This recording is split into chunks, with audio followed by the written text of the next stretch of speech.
Good morning. Okay. Yeah. So,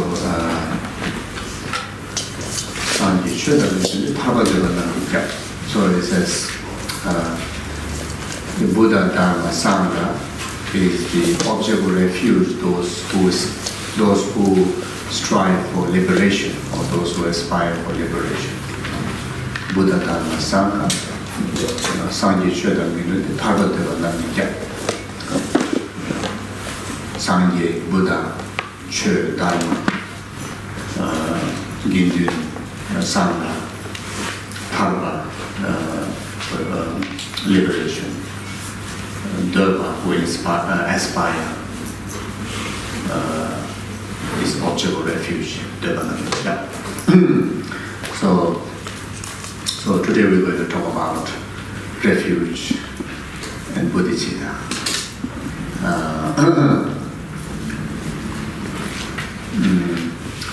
Yeah, today and the coming, coming sessions.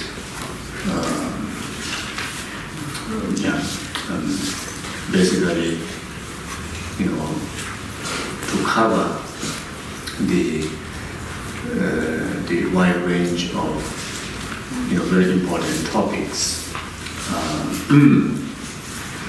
which is very essential for the beginner, as well as very essential for those who is already in an advanced stage of practice. For the beginner, as establishing very firm foundation, very clear direction, very clear guideline. Not just hope on and hope off. In the CBD with what you call.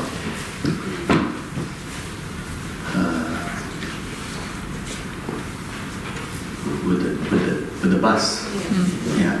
What you call what? Tourist bus. Tourist bus. City bus. City bus. City hopper. Yeah, it's a government bus, isn't it? Yes. Yeah. Hobo.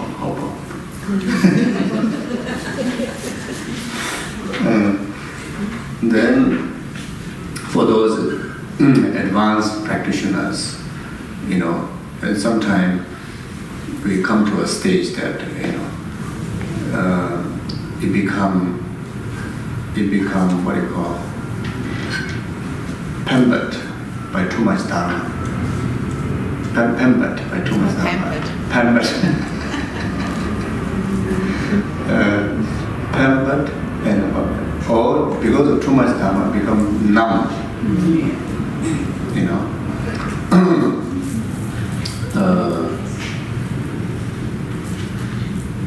Or it become just too easy until slipped.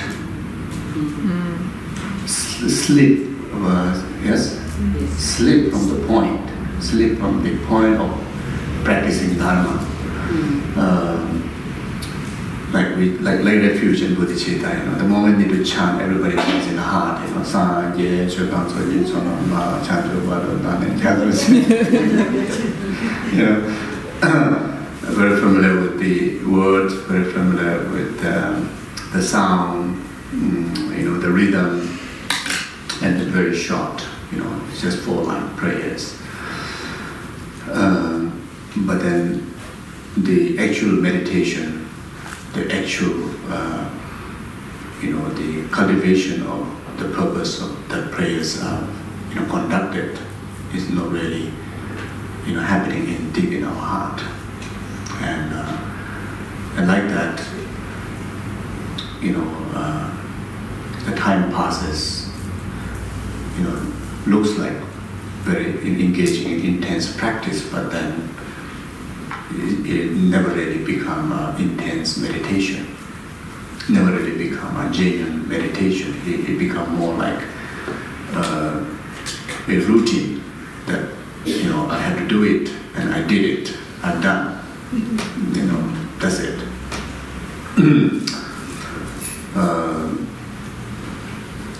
Yeah. it didn't really become Dharma practice. It has a great benefit just simply even by reciting it, but then didn't really become a cause of liberation. So then the purpose of engaging in Buddha's teaching didn't fulfill it. You see, so therefore there are amazing preliminary practices, which is like a main what you call the main body, main foundation to really to fruition, all the other practices, all the other body practices, whether it can be sutra or tantra, or just a minor practice or a very advanced practice. But in order to bring into fruition, it requires a right, very stable, perfect base.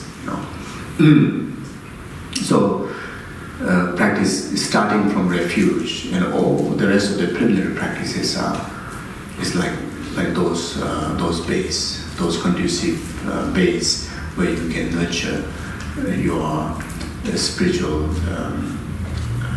purpose, so like that. So I start with the refuge, why before any practices, we try to engage in the refuge practice, why so? Or even, when the first time totally committing one's life, to devote to Buddha and his teaching, and the first precept that we take, the precept of refuge, the vow of refuge, why so?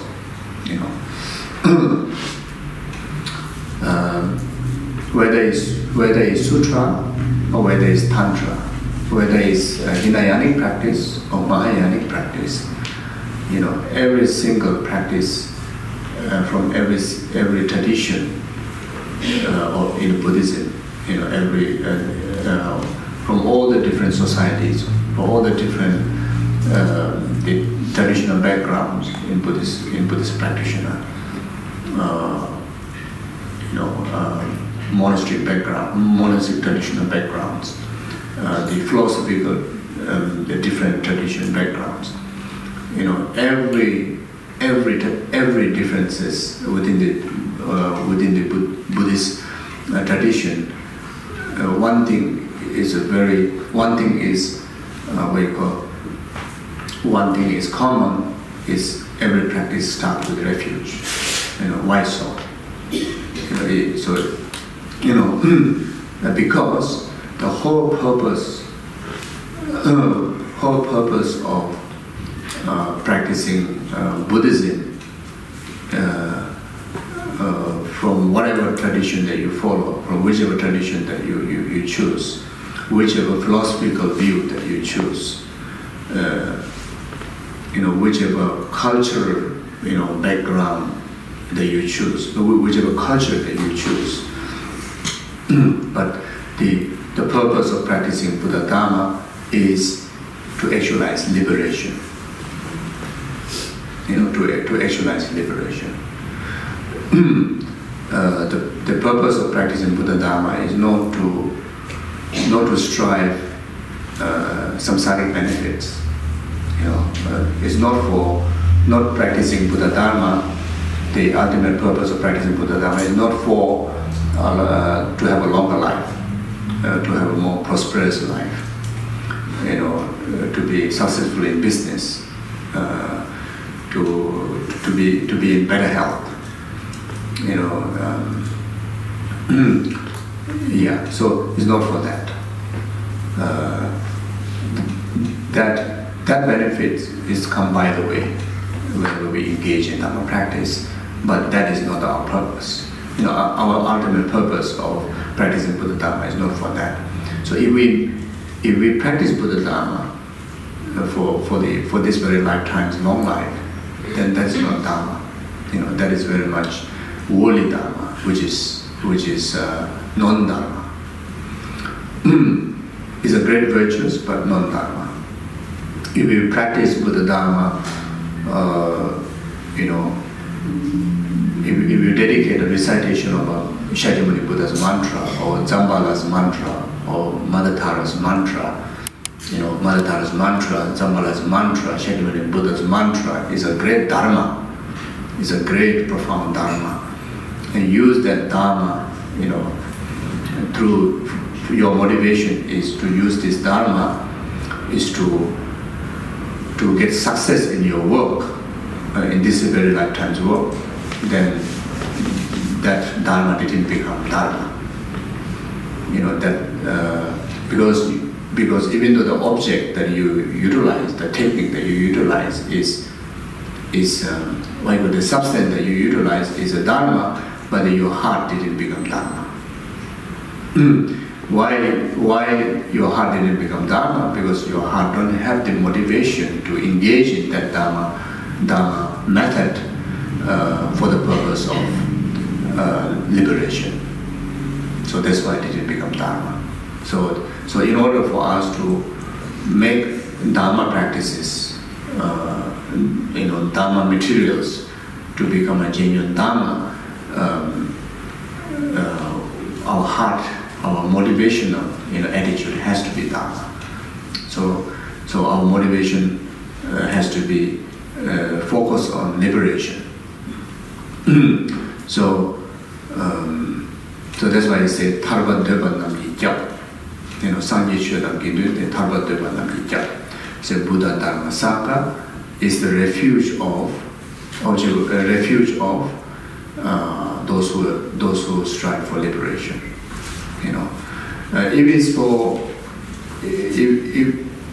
If we need a refuge for more successful business, maybe Buddha Dharma Sangha maybe not the right refuge. Rather you should go to Bill Gates or this Alibaba. Maybe go to Alibaba. Those especially who want to start with the small businesses, then maybe better go to Alibaba. And those who are in the technological line, then maybe better go to Bill Gates. Definitely Bill Gates will be far more interesting and far more effective to give us a refuge to how to be successful in business. When I hear some of the talk, this Alibaba, his name is Depo Alibaba, isn't it? Depo something. So I listen to him sometimes, and it's really good. I feel like if I want to choose the business line, I can be not bad. So I understand what he's talking about. For the success of small businesses. So you see, and if we want better health, then maybe Medicine Buddha is very wonderful, but then maybe the doctors can be even more effective, to cure physical sicknesses, to cure these very lifetimes, giving a health guideline. When you look into Medicine Buddha Sutra, he didn't really recommend any of the supplement. He didn't really give us any guideline for, what are the good for reducing blood pressure, cholesterol. He didn't really say that at all, But if we go to even a very, freshly graduated new and health, Yeah, a new graduate. health doctor, then you can get very, very thorough instruction,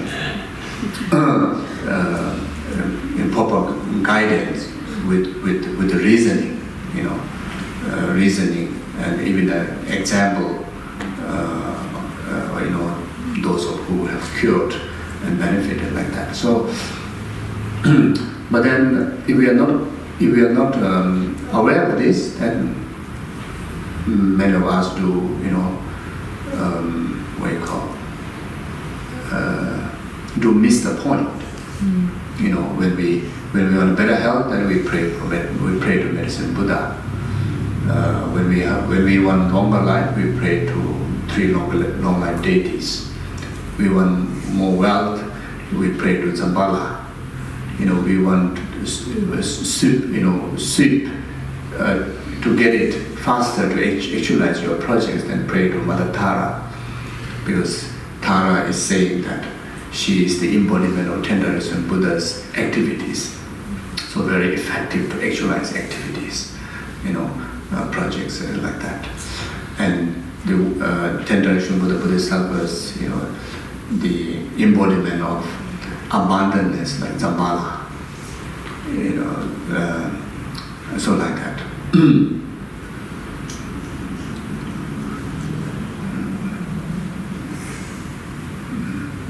I think one time, quite a few number of times, His Holiness Dalai Lama was saying that whenever you relate to compassionate Buddha Chenrezig, then it's like naturally, there's no worry or no mundane concern, no non-dharma, influence of non-dharma. When you relate to Chenrezig, if you want to recite his mantra, when you want to think of him, when you want to rely on him, is naturally about developing compassion, developing altruism. But then when you relate to other deities, if you are not careful, there's a danger of the mixing up the ultimate purpose of the deity's ability to your own worldly expectation. Like you pray to Manjushri, maybe to get a very smart business mind. As I mentioned before, you pray to Tara, to get it done with your work in day-to-day life. You pray to Zambala, to get more wealth like that. So, but that's not the point why these titles are given to these different deities.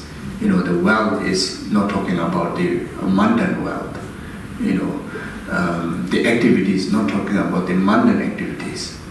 The wisdom is not talking about the mundane intelligence. It's talking about the right wisdom. You see, the abundantness of the conducive conditions, abundantness of the altruism. You see, so yeah. But then when you relate to Chenrezig, is a compassion. Great compassion, and that great compassion, there's not much can be distracted by the mundane idea. It naturally link our heart to the altruistic attitude. You see? So like that. So anyway, I'm not saying not to pray to Zambala, not to pray to Tara. No, not saying that. But we do miss the point. And if we miss the point, even though we receive great blessings, even for the success of mundane success like prosperity, but then we lose the greater benefit. If we have make a prayer to Mother Tara to swiftly success in actualizing liberation, then the mundane, all the rest of the other conducive needs will be actualized naturally. You see, so we don't even need to mention the name that what are the projects that I needed to get it done in order for me to have time to practice Dharma properly. as long as you pray to Tara, for the purpose of liberation, the rest is taken care. When you pray to Zambala, you recite Zambala's mantra, for the abundantness of conducive conditions for liberation, and including this very lifetimes,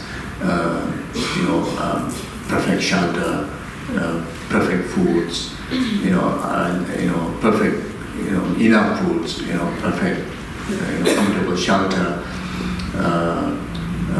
perfect friends, perfect family, perfect, maybe enough money, whenever there is required for you for oneself to,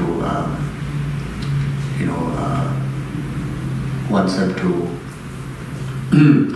actualize, oneself to sweeten your journey towards liberation. So in that way, the both purpose is fulfilled, ultimate purpose and temporary purpose will be fulfilled. But when we think if we don't think carefully, we may miss the point.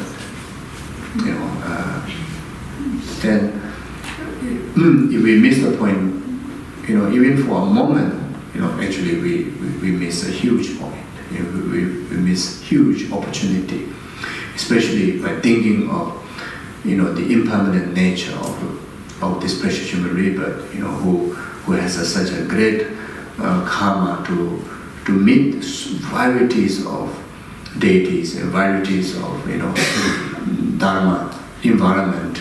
But then if we just use that only for the worldly purpose, then we may not even have a chance to gain the right wisdom and start to apply dharma later, because life is so impermanent. You see, so from very beginning, or from this very moment onward, we try to relate for the maximum benefit, with the right attitude of the Dharma mind, and which is the refuge. You see.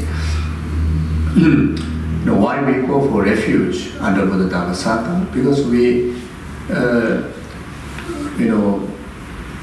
either we fear or we are not sure about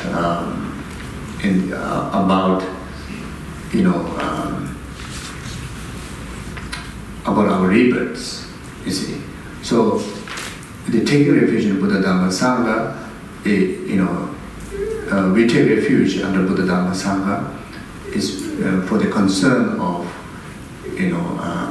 after we go through the transition from this life to next life.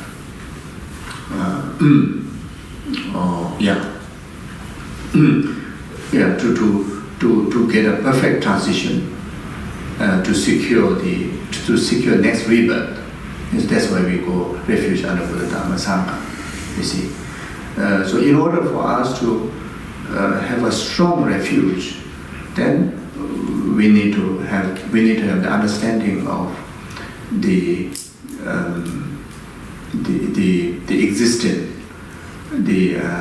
existence of the six realms. Existence of the six realms. You see.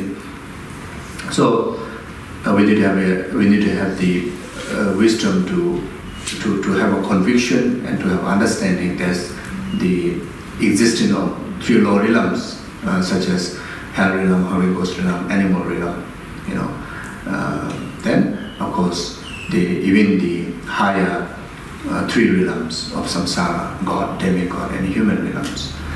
And the wisdom what we really need is not just knowing there's a hell there, there's a hungry ghost there, there's an animal there, there's a human there, but need to understand their characteristic, their what you call it, nature of their rebirth. The nature of that rebirth. What is the nature of the rebirth of hell being? If you happen to born into a hell realm, then what are the hell realm looks like? So it is one of the most intense, unbearable suffering state of existence. That's why I call it a hell realm. And definitely we don't want to go there. Definitely we don't want to born there. So But then, just by saying that I don't want to go there, it doesn't help. There's something that needed to protect us, and that protection is not our loved one, not our possessions, not the bank balance, not the house, not the car, not the insurance that we have. Whole life we pay so many insurance. None of them can help us, to not to go to the hell realm. And the only protection is the refuge. Only protection is the refuge. Buddha Dhamma Sangha is the So the Buddha Dhamma Sangha also not just knowing there's existence of Buddha Dhamma Sangha, that alone there's no benefit, and there's not enough benefit there. Just knowing the existence of Buddha Dhamma Sangha alone won't be able to protect us. We need to take the refuge under Buddha Dhamma Sangha. So what means by taking refuge under Buddha Dhamma Sangha, meaning is to preserve the ethical discipline, of the refuge of the Buddha Dhamma Sangha, to practice the conduct of being under the protection of Buddha Dhamma Sangha. Like if even in our conventional world, if I am chased by a police or chased by a thief, and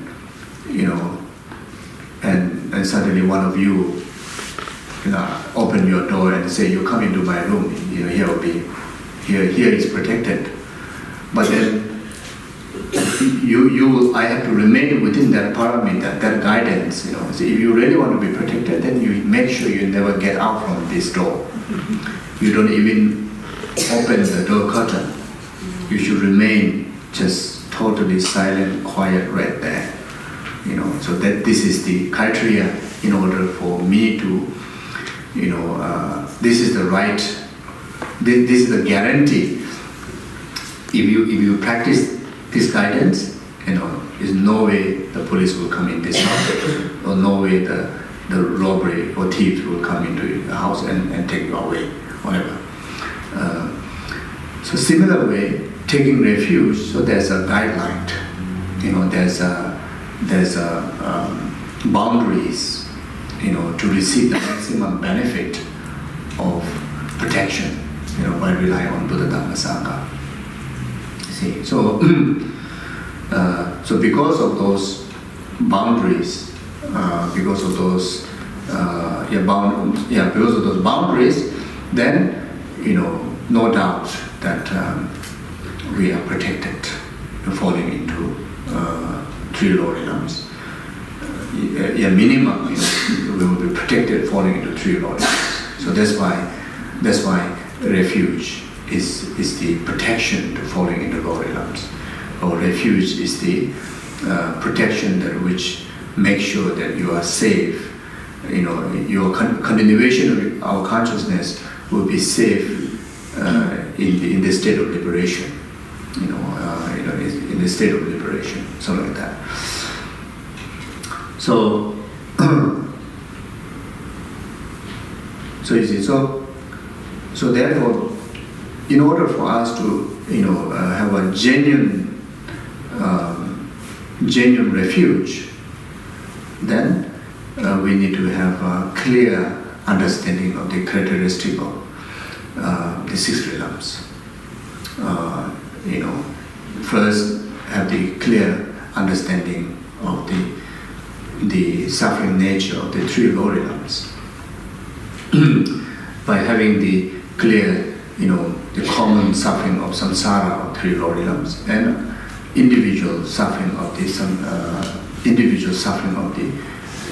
individual realms of the three lower realms, then with a genuine conviction of such things really exist there, then you totally reject to reborn there. Totally totally renounce, totally do not want to be born there. And in order not to be born there is to avoid committing cause to born there. Stop committing cause to be born into three Lordly realms. And the causes that which thrown us into three Lordly realms are such as like killing, stealing, lying, sexual misconduct, then rest of the other 10 non-virtuous actions. Then there are so many, so minimum, the need to practice the 10 need to avoid committing 10 non-virtuous actions. Starting from the four root, moral ethics. Like no sexual misconduct.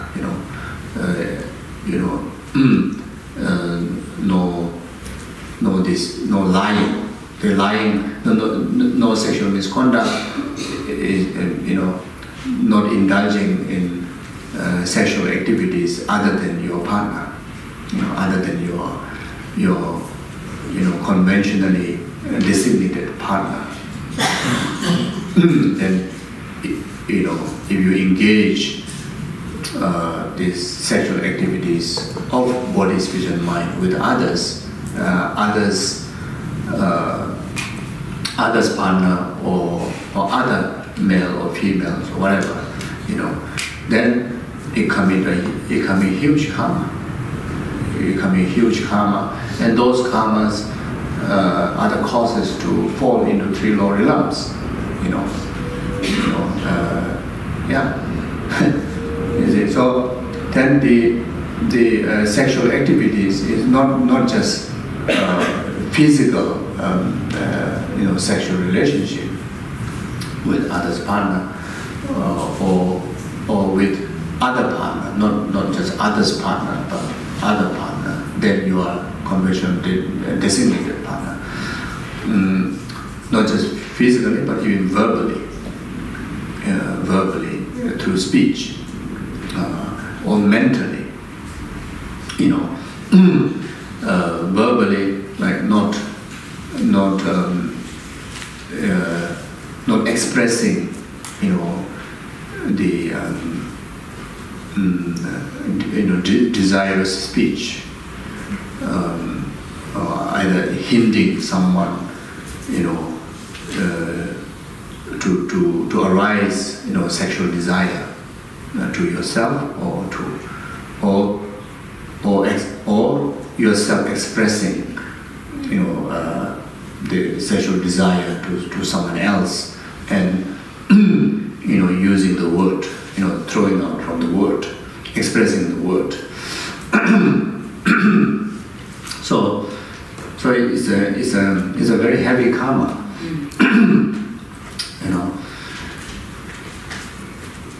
So some people may think, what's the big deal with that? What's the big deal with that? But even in the ordinary world, how much problem it create. You don't have to worry about what a big deal with that in the karma way. Then that just put aside there. Let the karma take care.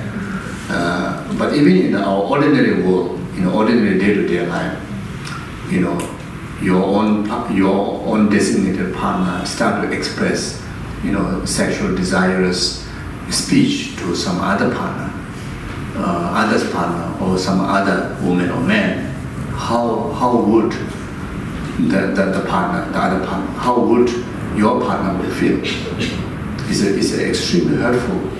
It's extremely disturbance. It's already very destructive action of his or her speech, of expressing sexual desirous speech to other partner. Just with that, how many problems have to go through? How much relationship problem have to go through? How much misunderstanding is created from that? How much insecurity? how much it costs to degenerate the affection and the love of your partner because of your speech is not taken care. Your speech is within the downfall, you see. So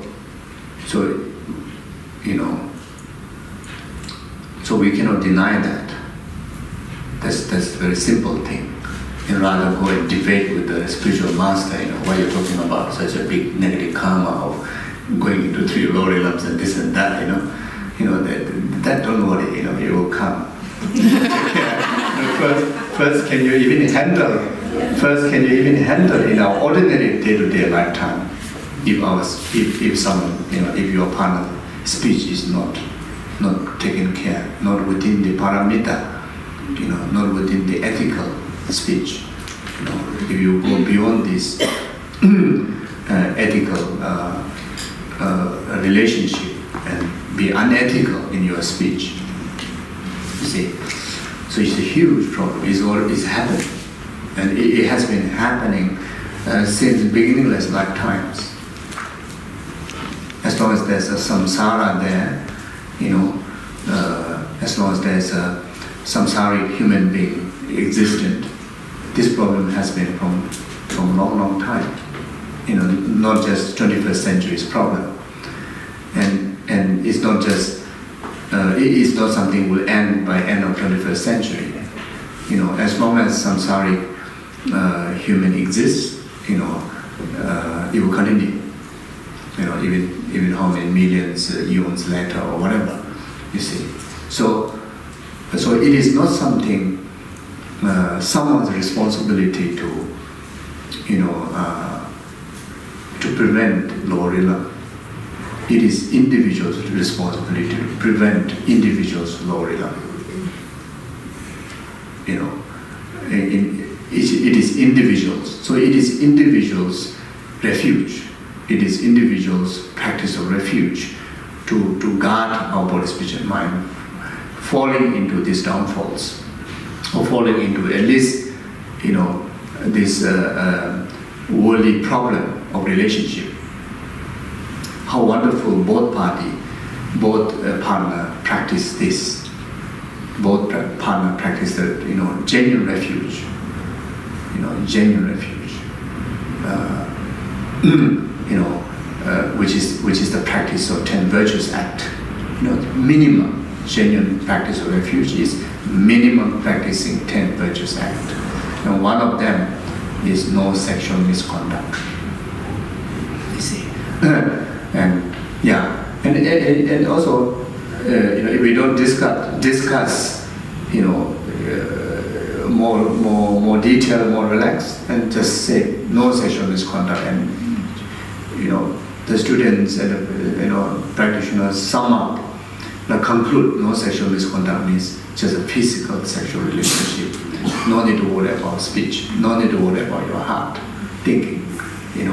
Then there again, many Dharma practitioners, who chant Sangye Chodon Soyi Chonokpa, who chant Refuge Buddhicitta maybe 6 times, 7 times a day, and still indulge in those downfalls, because thought that talking about sexual misconduct through speech is didn't include it. Or you don't talk, you don't engage physically, but in your heart, close to, you're overwhelmed with the desire, sexual misconduct. It's very dangerous. Here no statue. Here nobody else. Is window closed, door closed. Then you meditate on desirous object. Maybe that desired object would be someone's partner or someone else. So it's a huge downfall. Actually, the real downfall starts from inside the heart. If you don't have in the heart, most likely you won't express through your speech. Most likely you won't express through your physical action, isn't it? You see, the main problem lies here, heart. So therefore, the practicing of refuge vow will help to guard our heart. To have a really, there's no problem at all. There's no downfall at all. You have a pure view. You seeing every single woman is like a Tara Dakini, beautiful, amazing, But see as Tara, not see as just one ordinary woman. See as Tara, and that's what we need to gain. That's good. See every woman as a Tara. Unbelievable. The most attractive, and that attractiveness is most inspirational. It inspires you. It just totally let you overwhelm, not the desire, let you overwhelm the urge for her Buddhahood, her state, to become just like her, then that naturally introduce your heart why she become so amazing, because of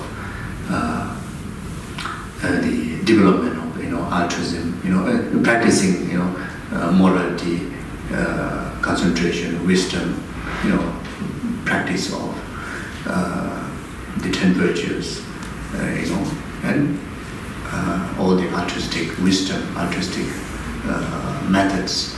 Because of that, she become like that. So you see, so it introduces you into an intense practice. It's a reminder. Whenever you look at Tara, it doesn't let you overwhelmed with the desire. It let you overwhelmed with all the altruistic practices.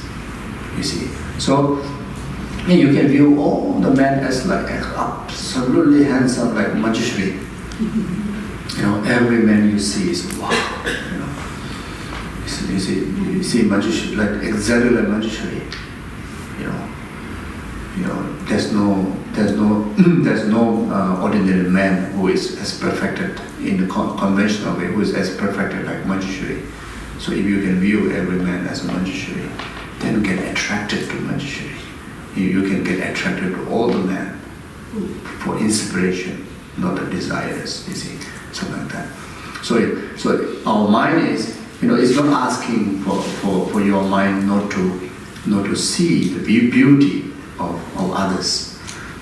It's asking not to generate desirous attachment or the grasping to others.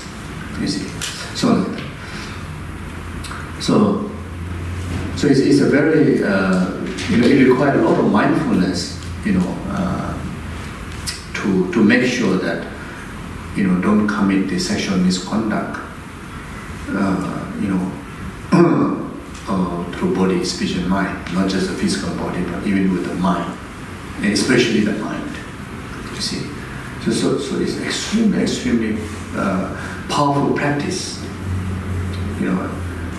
If everyone practice like that, then Tangna Weki Chap. He said Tangna Weki Chap. The light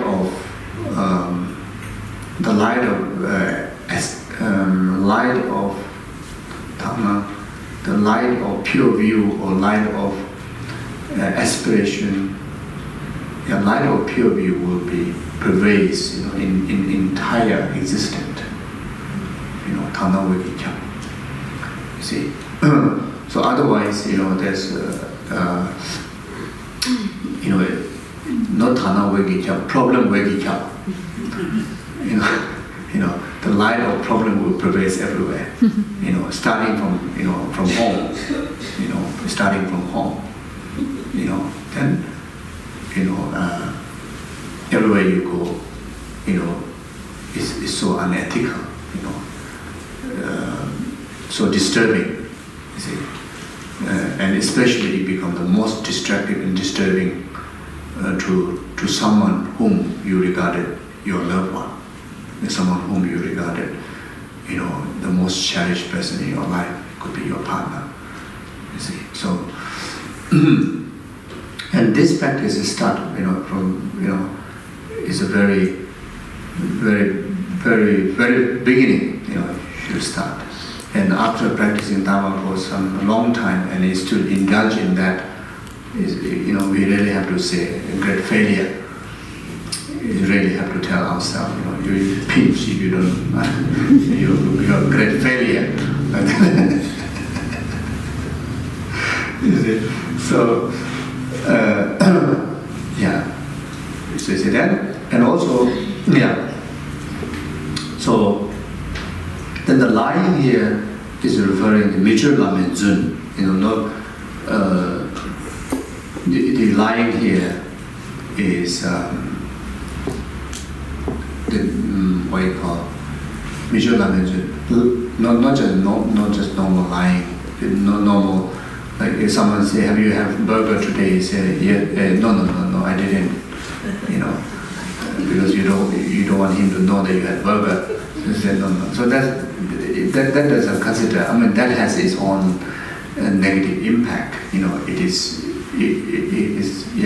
has its negative impact. But here, from the 10 virtues, not lying is referring to, if you have not gained compassion, then with the wrong intention to cheat someone else, to others to like venerate you, to others to treat you good, to fulfill your selfishness, selfish purpose, then you say, "Oh, I'm Bodhisattva, I'm Bodhicitta," or I should be object of your service, I should be object of your veneration because I have already gained realization in emptiness. Even though you have not realized emptiness, but then you say, I'm Sangha already because I realized emptiness, so I'm object of your veneration. So that kind of lie is called the Michur Lamen Zun. So, and you get into downfalls, within the 10 non-virtues, you see. So, but of course, to get the maximum benefit of practicing refuge, practicing Dharma, practicing virtues, then of course you try to avoid even the slightest lie as possible, even though lie that with the right intention. There are many lies with the right intention. But that lie is still a lie. It's still commit negative karma. And lie, the definition of lie is not telling the truth. So that's the lie. So if anything is, if anything covering the truth, then that's lie, and the consequences is negativities, and it has its own result of pain. If not now, later. You see. So like that. Then stealing. Stealing is the possession or anything, stealing others' happiness, stealing others' possessions, or stealing, others' opportunity of virtues, stealing any of the goodness of others, or by taking things that belong to other will affect the well-being of other, then it's a stealing, So it can be even one stick of flour from one granny house, one granny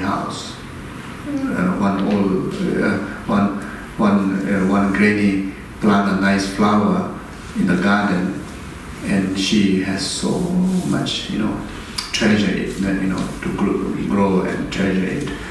But then there's no gate, and you're just so beautiful, wow, so beautiful, just pluck and, bring and put on your altar to so-called as offer to Buddha. That is still because when the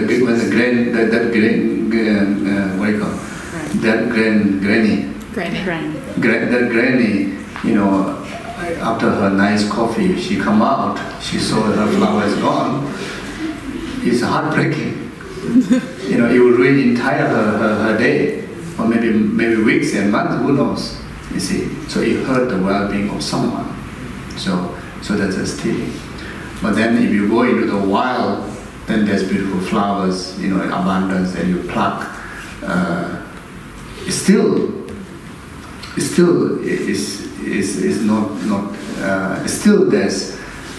there's karma of stealing, but not heavy, like it will really cause someone's well-being. But then still, every single thing that exists, it karmically, it belongs.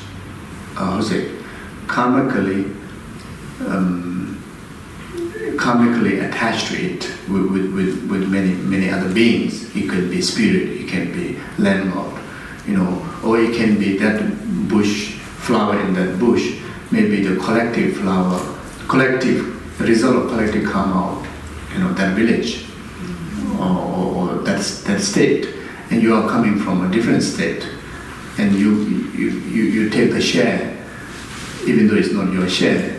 It's not your collective karma to have that flower there. Then, without any sense of respect, this flower, sense of respect in the sense that okay, it's so beautiful, please, let me take it, and I will treasure it, and I'm thankful. I'm thankful to this environment. I'm thankful to all the peoples and the nature. Just expressing gratitude, expressing thankfulness. That helps to not to commit the karma of stealing. Otherwise, even just from the wild, you just take it. You also the danger of committing the karma of stealing.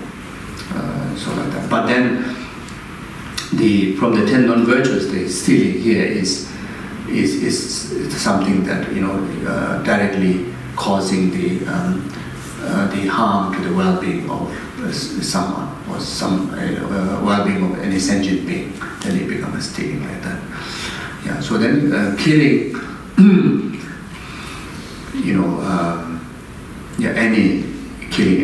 any living beings, from small to big, any living beings, will create a negative karma. But then, from the 10 non-virtues, the downfall is, the killing of human being, killing of human being has the killing of arahats, Buddhas, Bodhisattvas, beneficial human being, beneficial, the society, those human beings are killed, heavy karma. And then to the animals, there's many degrees of heaviness of the karma of killing. In short, killing of any single sentient being, it causes the life of that, then create the karma of killing, something like that. So then the consequences of this, even this 5 downfalls, or 4 downfalls, the heavier the consequence, heavier the action, the consequences will be the more intense suffering. And the most intense suffering is Vajra hell. The Vajra hell is regarded as a very one of the most the most intense suffering place, or most intense suffering state, not a place, most intense suffering state. The state of one's existence that one can experience within the 6th realm of self-existence. That's the lowest hell. Then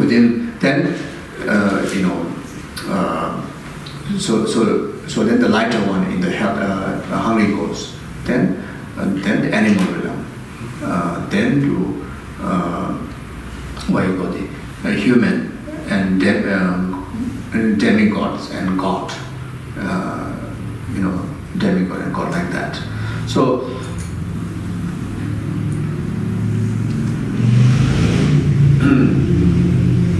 then, you see, the result of suffering in the 6 realms comes in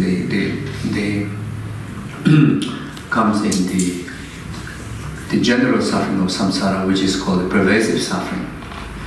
That is why the sentient being within six realms have experienced pervasive suffering, because one committed negative karma. One committed negative karma, that's why I'm experiencing.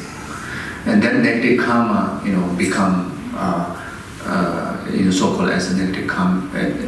The act of causing, act of engaging, act of one's body, speech, and mind engaging in these 10 non-virtues, minimum these 10 non-virtues, that action establishes an imprint within the mental continuum, and that imprint is called the karmic imprint. And that karmic imprint will very much determine, what state of suffering that one has to experience. As long as within the sixth realm, any form of negative karma is created, everybody equally experience this pervasive suffering. Equally experience pervasive suffering. But then on the basis of different intensity of negative action, that will determine the specific suffering of the individual six realms. Specific sufferings. The hell realm has a specific its own suffering, like hot hell, cold hell. Haribos has its own suffering of hunger, thirst. Animal has its own specific suffering of dullness, ignorant. Then human being has its own suffering of birth, suffering of sickness, aging, and death. On top of pervasive suffering. You see, then demigod has a suffering of overwhelming aggression, overwhelming unsatisfied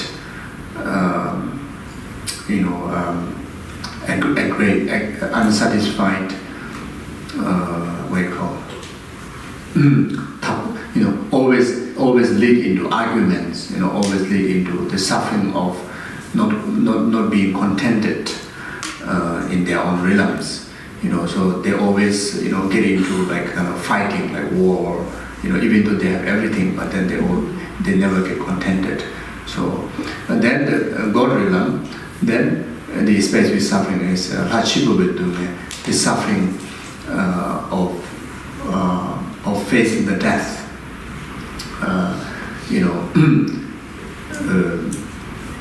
The God realm is the highest state within the sixth realm. Comparing with the rest of the other realm, is the happiest place. Is most indulged in the luxuries, abundance. But then one day will exhaust entire past merit, entire good karma. Then when they need to face the death, the period regarded as about period of month, and then the suffering is unbearable. And most likely the God realm, those who exhaust entire merit, when they fall into next realm, most likely into the hell realm. They fall into hell realm, most likely, because of total exhaustion of entire past accumulation of good karma, the merit, the virtues. So then about 1 month before, and within 1 month, about 1 month before, and duration of 1 month, the actual death comes, entire their next life suffering appear, forwarded, not forwarded, but Review, fast forward. Fast forward, fast forward.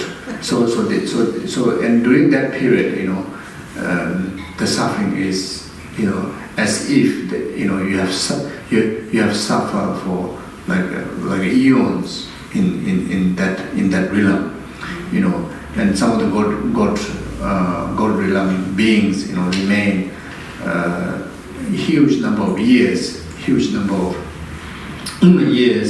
and that number of, even more than that number of years, as if they suffer there, that kind of experiences, So you see, so compared to that, the human realm is far more sensible, far more balanced, within the samsaric existence. We commit a lot of negative karma, but we also, continue to commit a lot of virtues. So due to that, even when we face death, dying, but not as painful as how the God dies. You see, so that so we need to, in order to gain genuine, refuge. So we need to understand this, the suffering nature of the sixth realm. By understanding the suffering nature of sixth realm, then you go for refuge. You go for refuge in Buddha, Dhamma, Sangha. Then by understanding the ability of the Buddha, Dhamma, Sangha, then you come to a genuine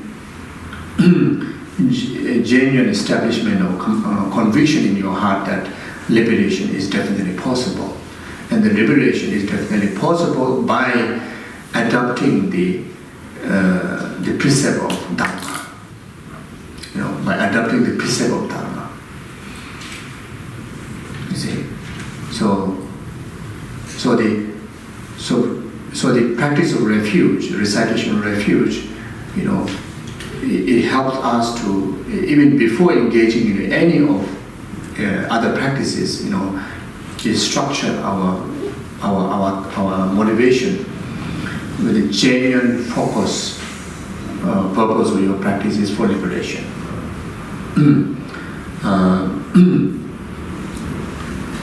What time are we supposed to have a break? At 1:30, 11.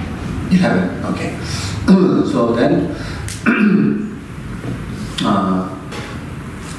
genuine, focus. The purpose of my practice is to for liberation, with the understanding of the karmic law, cause and effect, and how the karma works, on the basis of having a clear idea or clear conviction the existence of life and rebirth. So therefore, your practice is very much introduced by the mind of renunciation. So because of that, your intention, your mind is already become Dharma. Before even engaging into advanced Dharma practices, the body practices, this is just a preliminary. Recitation of refuge, reflecting on refuge is a preliminary, but then already, because of this practice of refuge, make sure that your heart is, totally become Dharma. So because of your initial motivational heart is totally Dharma, then whatever practice that you undertake, it becomes pure Dharma. It naturally becomes cause of liberation. So therefore, how meaningful, how important, how necessary, for us to spend some time while we're reciting the refuge. How clear guideline, just by the first two lines of refuge, make sure that whatever amount of time that oneself is dedicating for the Dharma practice, it becomes absolute pure Dharma practice.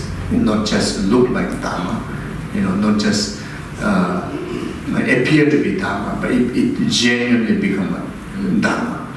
So genuinely become cause of liberation. It genuinely affected to eradicate the cyclic existence, and it genuinely become absolute antidote, direct antidote to purify the suffering it is causes. You see, when our heart not become Dharma, the practice of Dharma won't become antidote to the suffering and it is causes. Our practice of Dharma still be a wonderful virtue, but it is a cause of samsaric suffering of change, or samsaric pleasure, which is in fact is a suffering of change. You see. So whatever we experience is, joy, happiness, comfort, so-called as a perfectionist in samsara, in individual's view, my life is perfect, my life, nothing lacking, I'm so happy, and that state of happiness, and that state of perfectionness, is if it's within samsaric, if you are concerning about within samsaric phenomena, then it is still oneself very much, known with numb. No, I don't know what I'm saying. So it's very much, what you call oneself is talking about the state of the suffering of change. The samsaric pleasure, which is the nature, is suffering, which is not even a happiness. It's just a label as a pleasure and happiness, but in fact it is not happiness. In fact, it is not peace. In fact, it is not kind of achievement. It is still bring into complete exhaustion. Will end with the suffering. Anyway, will end with the suffering. So it's like that. And those are the result of virtue. And those are the result of just being kind or being generous. Being patient. Being forgiving. It could be a result of being forgiving. It could be a result of being very compassionate. It could be a result of being very loving, or it could be a result of act of kindness. But then it is still within the samsaric experience. That will come to exhaustion. You see. So therefore, if we want to make our practice of dharma, like practice of kindness is a perfect tool of dharma. Practice of compassion is a perfect tool of dharma. A perfect formula or perfect tool of dharma. The wisdom realizing emptiness, perfect tool of dharma.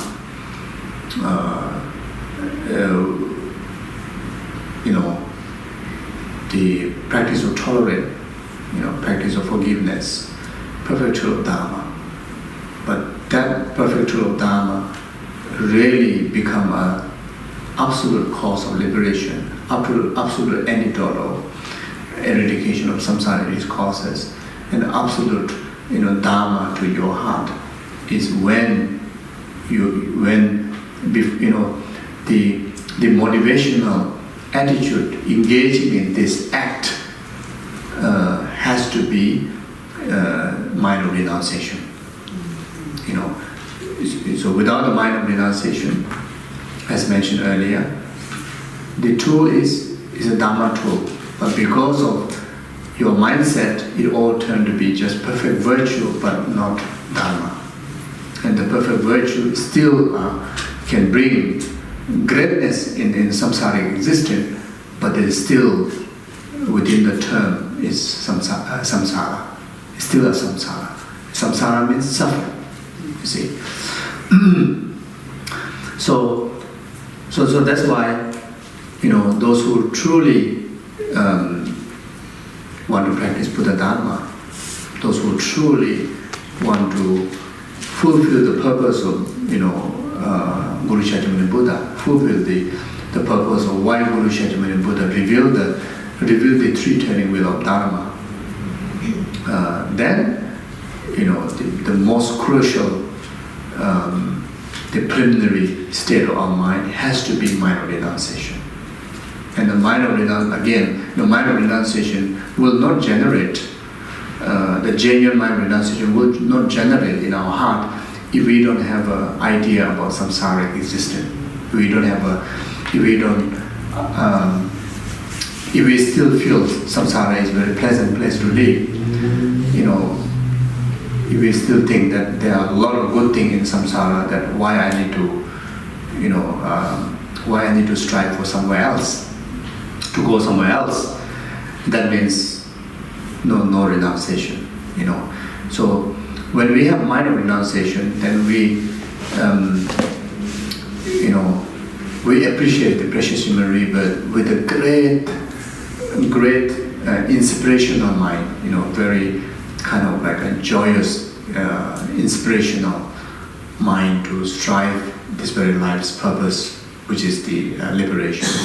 But at the same time, that inspiration came, that recognition of precious human rebirth, and the inspiration came into our mind because of understanding the reality of samsara, which is absolutely awful place, which is absolutely nasty place.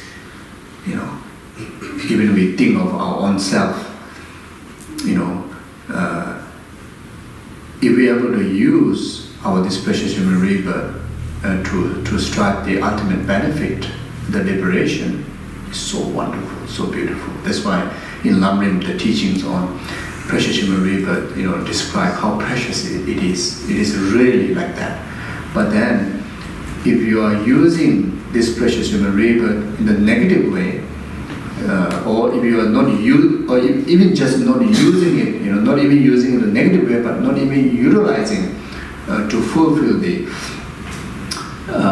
purpose of liberation, creating cause for the liberation, then it's quite awful, when we think about even ourselves. It's quite an awful state, entire our energy, since young until now, entire our energy just to make sure, our stomach is full, we get the right food.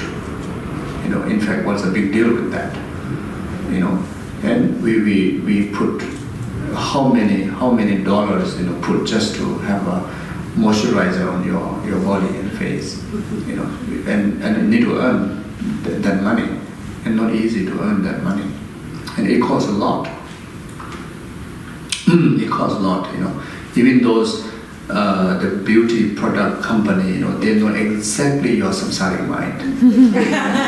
They're very smart, they know exactly how to cheat us. Give a very interesting name, and with inside the formula, most likely it's the same thing. Maybe if you've been applying the baby oil, maybe by now the same effect. They apply whatever you want to, which costs 100 times more. And the description, they know exactly how our samsaric mind works. How our ignorance cheat us, and how our ignorance cheating us. Exactly this beauty product company, cheat us. Sorry to them. It's really, and also we cannot blame them because we want exactly like that. We appreciate. That's why it's saying,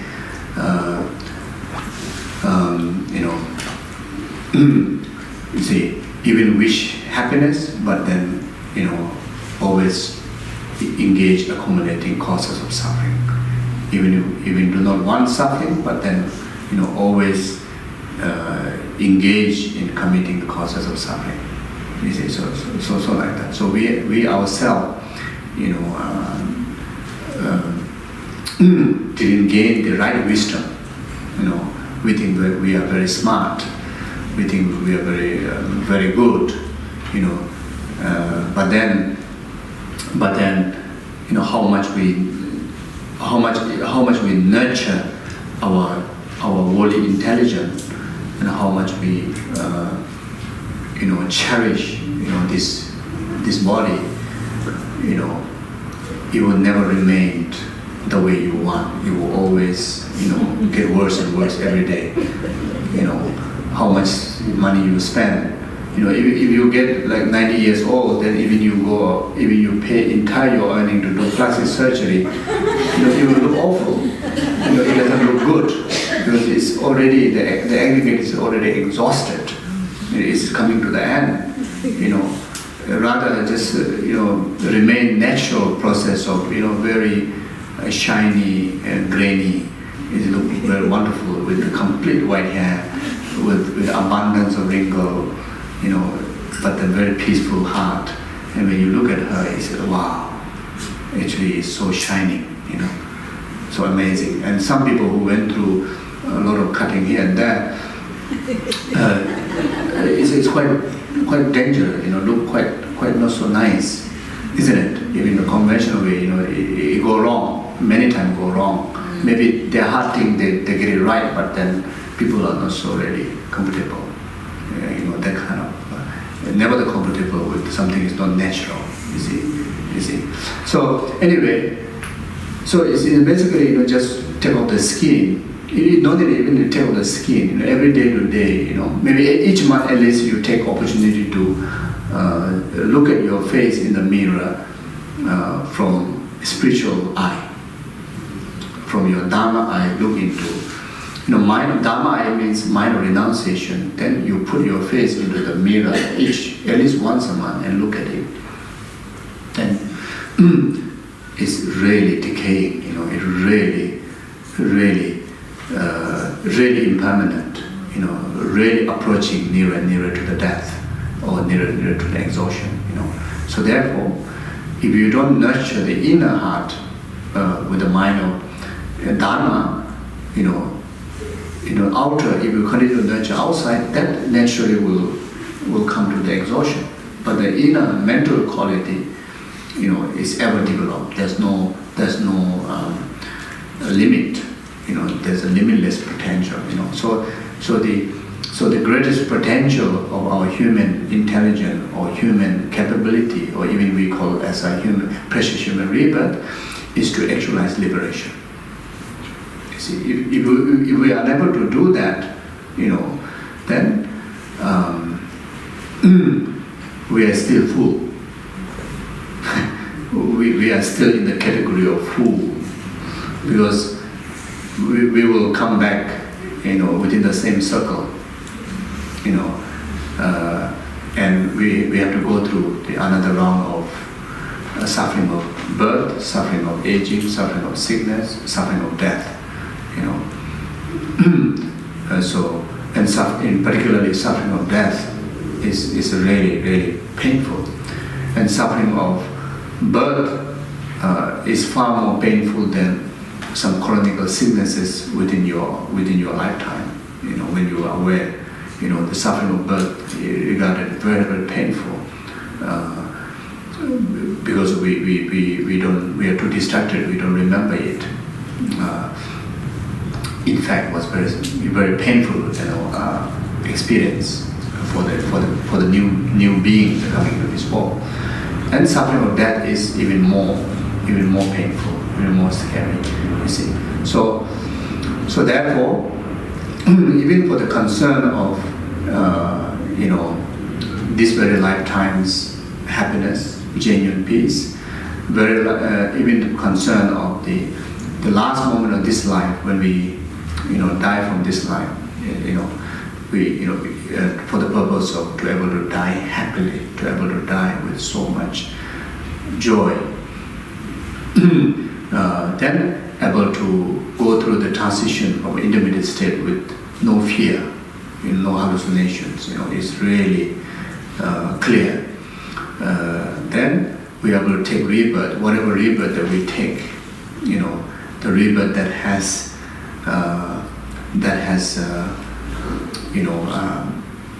this what I call the freedom from the delusion and freedom from the karma, freedom from the bondage of karma and delusion.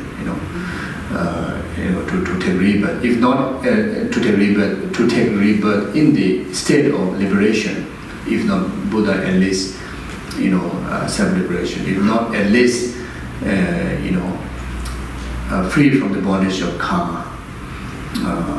If not, then at least take another round of precious human rebirth.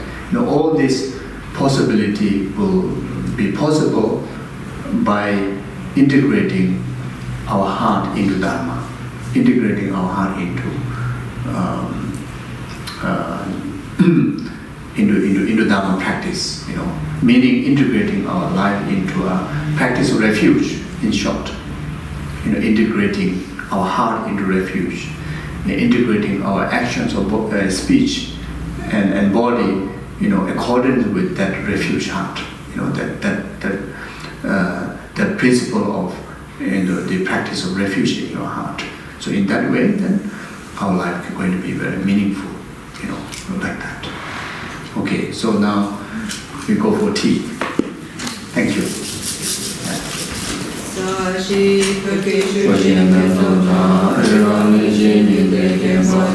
Sanje Shindu Nite Yoga Namda Shina